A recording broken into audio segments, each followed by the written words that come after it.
Cher Scorpion, une phase de stabilité financière et de reconstruction intérieure s'annonce, centrée sur la réorganisation de vos ressources et le renforcement de votre confiance en vous.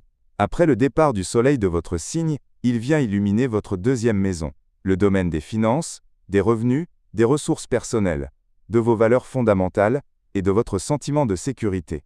Il s'agit d'une période concrète et pragmatique qui exige de la méthode, une gestion avisée de vos biens et une approche réfléchie plutôt que des risques impulsifs.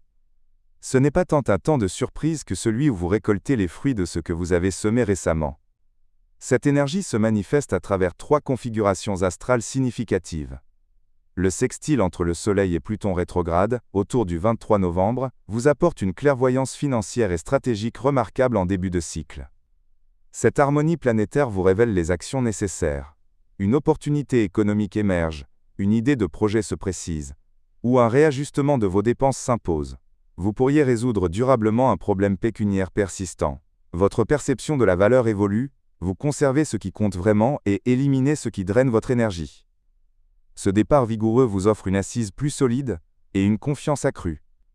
Le carré entre le Soleil et Saturne rétrograde, vers le 17 décembre, représente l'épreuve des responsabilités financières. Cette période peut vous obliger à honorer un paiement, régler une facture imprévue ou assumer une dépense non planifiée. Un membre de votre famille ou vos enfants pourrait nécessiter une aide matérielle ou pratique. Bien que ce poids semble temporairement lourd, il vous pousse à restructurer votre budget avec une rigueur renouvelée. Du 15 au 19 décembre, priorité au réalisme et à la prudence, aucune imprudence financière n'est tolérable. Le carré entre le Soleil et Neptune rétrograde, le 21 décembre, engendre un brouillard financier et émotionnel en fin de cycle. Cet aspect délicat peut obscurcir certaines réalités ou vous exposer à des informations économiques inexactes.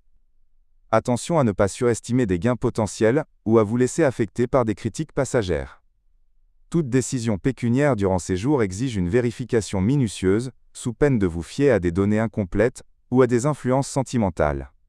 Les 2 derniers jours appellent à la vigilance. Ne confondez pas ambiguïté et opportunité, et gardez une confiance mesurée.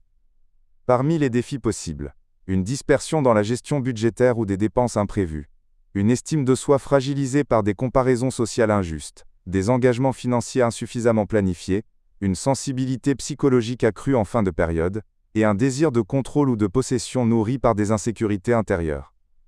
Pour naviguer sereinement, établissez un budget détaillé, et prenez des décisions financières claires dès le début du cycle. Ne reportez pas le règlement de vos factures ou obligations à la mi-décembre. Du 15 au 19, évitez toute prise de risque et toute dépense impulsive.